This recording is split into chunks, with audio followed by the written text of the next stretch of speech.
Cleoni.com. Cleoni Crawford, and I'm here with my friend, my homie, Byron Gray. Yeah. Spot. Yeah, so we're in Jane and Finch in Yorkgate Mall. Look around. You see, this is awesome murals.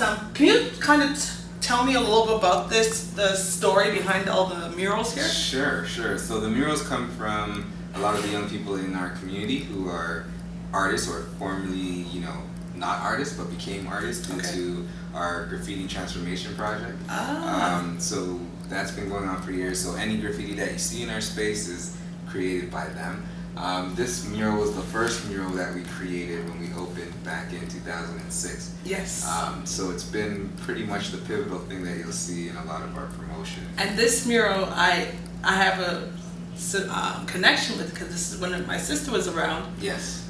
She actually hung out here, and we have a photo of her behind with this mural in the back. Yeah. So it's been a part of our history. Wow, awesome. So what do you guys do here at the spot? So the spot's a safe space for young people to come and congregate and have access to a lot of different resources, right? So whether it's stuff that's more administrative, like photocopying, faxing, printing, all of that's done free of charge. Or if you just need to use the internet to surf and go through your emails and stuff like that, that's also available as well. Mm-hmm. But throughout the school year, we do a lot of after-school activities. Okay. So they range, right? So it could be things from leadership development down to sports and recreation. Mm-hmm. And we serve youth between the ages of 13 to 24. Mm-hmm. But we also have some tween programs. Oh, so that's cool. for kids that are between the ages of 7 and 13. Right. So it's a wide range of programs on the programming end, and then our workers also do heavy settlement work for newcomer youth in the community, where we just get them settled in the country, in our city, in our community, and help them transition a little bit easier, because it's very difficult for newcomers in an environment. Okay. So since you're provided different services, do you provide any services towards mental health, or do you redirect? So if someone came here and you noticed that they might be having some mental health challenges, how do you deal with that? And I think it's a good question. Like within the mental health frame, it's very wide, right? It could be something as common as stress down to something a little bit more complicated as like schizophrenia, right? So the spot itself doesn't offer direct programming for mental health specifically, but we do within our organization, the Jane-Finch Community Family Center. Right. We have a specific program around mental health. It's more of a social recreational program. So there's support groups. They do a lot of activities, outings, and things like that, and then they do workshops on mental health.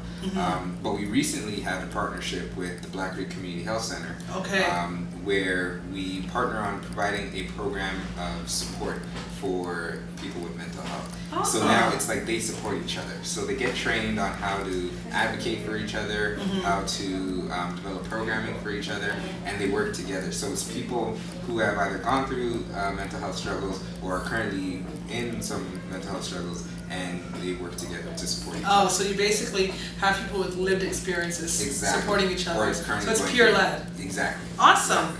Okay, so we're going to go into the interview. So the first question we have is, why is it important to bring more awareness to mental illness? I think there's this huge stigma on mental health, and I think the majority of the population believe that it's very severe, right? Yeah. And there's this label of being crazy if you have mental health issues, when I think everybody has some level of mental health issues, right? Right. I just think we need to bring that to the forefront, because it's an underlying issue that maybe develops other things. And if we can't support those in the beginning, it can become more severe and even life-threatening, right? So I think bringing that discussion and bringing that awareness to the forefront would help the majority of our communities. Awesome. And so that leads to my next question is, how does mental illness, how do you think it affects our community?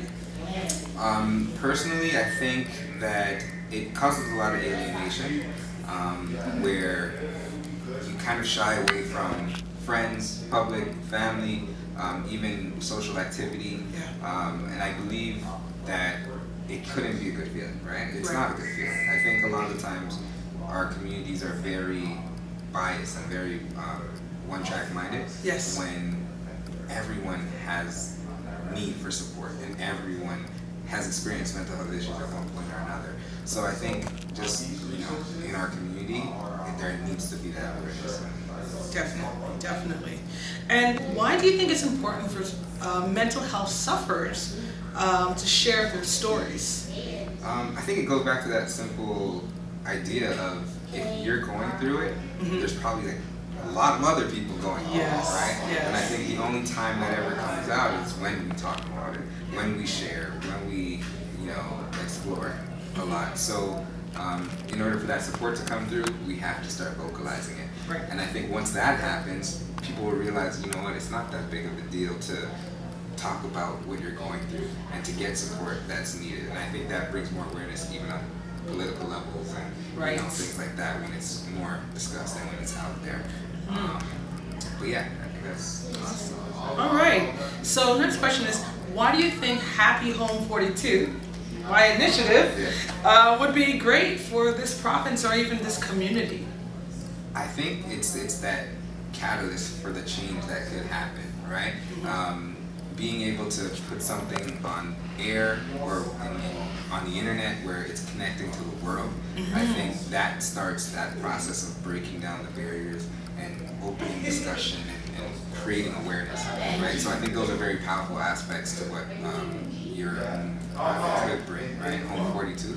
Happy Home 42. Sorry, Happy Home 42. Yeah, no worries. It's a new name. So I know it's get new. used to it, right? That's right. So Happy Homes 42 will definitely bring that awareness that the world needs to hear about concerning mental health. Okay. So do you have any other final comments? Maybe any recommendations for me or anything that you want to say to conclude this? Or Yeah, sure. I think doing what you do is never going to be easy. I think having this discussion might even be challenging because there's still a lot of people that aren't ready to open up. Yeah. But definitely persevere, and I think that's the strength that you already have. Stay true to that, and your interviews will be awesome, your program will be awesome, and your future will be bright. Awesome. Yay for me. All right, well, thank you very much. This is Cleoni from IamCleoni.com signing out. Peace.